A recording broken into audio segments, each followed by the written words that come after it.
Hey, this is Zach Lug the Great. I'd like to offer a little advice to young women today. If you are a woman between your teens and mid-20s, you have in your possession a tremendous treasure.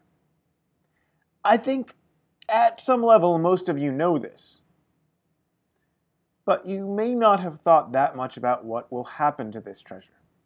Largely because a lot of powerful people are dedicated to obscuring the truth on this subject. Not to be unnecessarily mysterious, the treasure I'm talking about is your youth, attractiveness, and fertility. Now, there are basically three things that can happen with this treasure. You can spend it to buy yourself a home and a future. You can spend it on poison, which will destroy you. Or you can allow it to evaporate like morning fog and find yourself empty-handed. If there is a fourth option, I am unaware of it. One of these three things will happen. If you are a young woman and even moderately attractive, men pay attention to you. They listen to what you have to say. They're ready to do you favors. They want to buy you drinks. You know this and probably take it for granted. It's just how the world works. What you may not have considered, though, and what many feminists desperately wish you to not consider, is that this state of affairs will not last.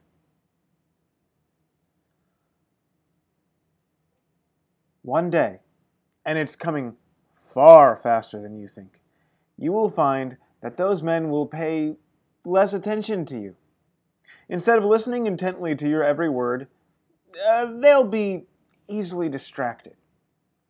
Those favors will start to dry up, and instead of buying you a drink, those drinks will be going to that girl over there who you swear does not look one bit better than you.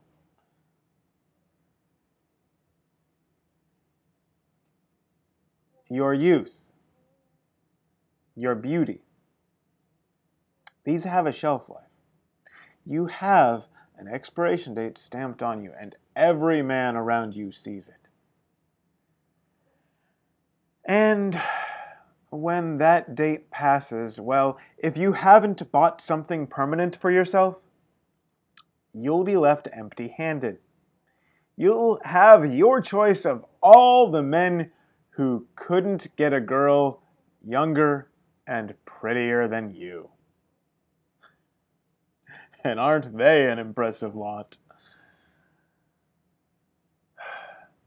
Now, I said you could spend your treasure on two things. One thing you can buy with this treasure is poison.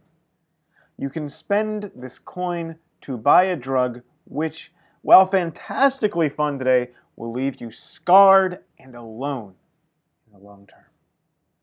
You can buy short-term, meaningless hookups.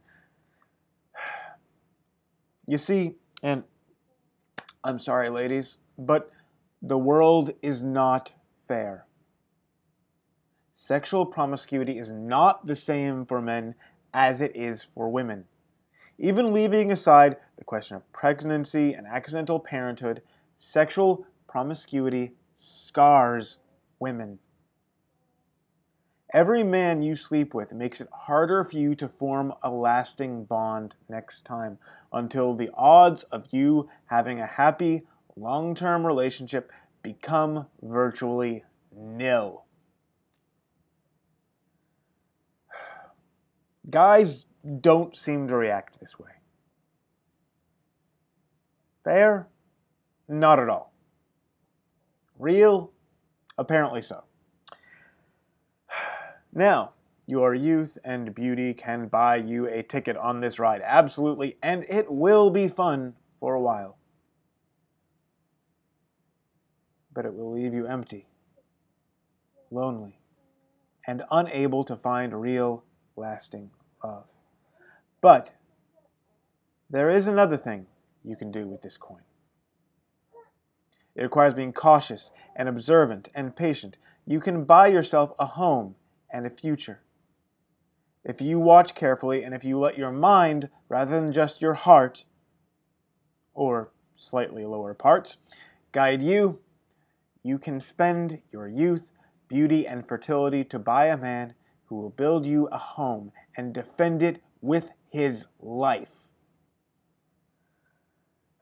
Now, this means seeing past good looks and macho bluster.